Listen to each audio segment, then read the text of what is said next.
What's promising about CMAF is we started that journey maybe 4 or 5 years ago when Microsoft and Apple announced that they were going to collaborate on something, which was kind of like, people were checking Leviticus at this point, something about lions and lambs and stuff, the what's happened so far, and I've done this survey probably every 3 months, and I'd love to look at Nick's and probably collaborate on something, is I've looked across the device ecosystem to see how close are we to when we could have one format. Because obviously as a CDN, having one format means there's only one object in cache, which means we can store more objects, which means they deliver more efficiently. And there's lots of good things for us, lots of good things for publishers too, a lot less storage, much more efficient, better start times, all this good. There's lots of goodness. So we should aim for that, no matter how many people come along and try to put a variant in our way. So CMAF, in my opinion, we're there. I think it's like, this last survey I did, it's like 97% of devices people care about. So these are, not some old Android tablet that's stuck in a drawer somewhere that doesn't support anything anymore.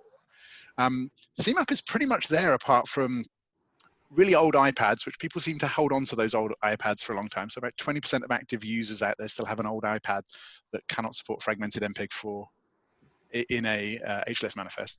There are, so CMAF's almost there. There really isn't a lot left. All browsers, all mobiles, they're all fine, unless you've got a really old iPad.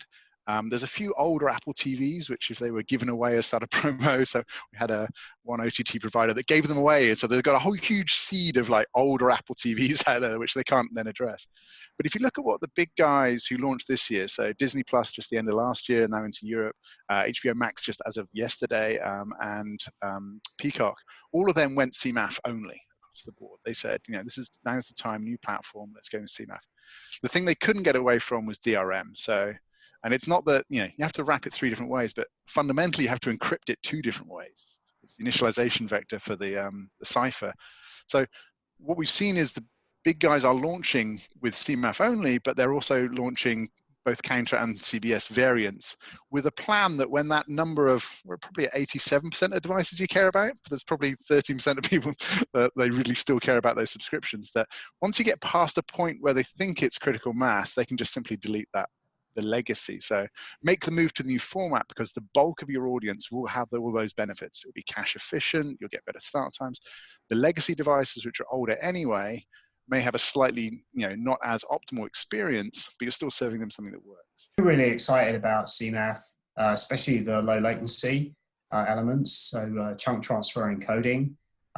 It's interesting that it's sort of a tale of 2 companies at the moment, really companies that have been focusing exclusively on live events, have had time to think about advancing their technology from a low latency perspective.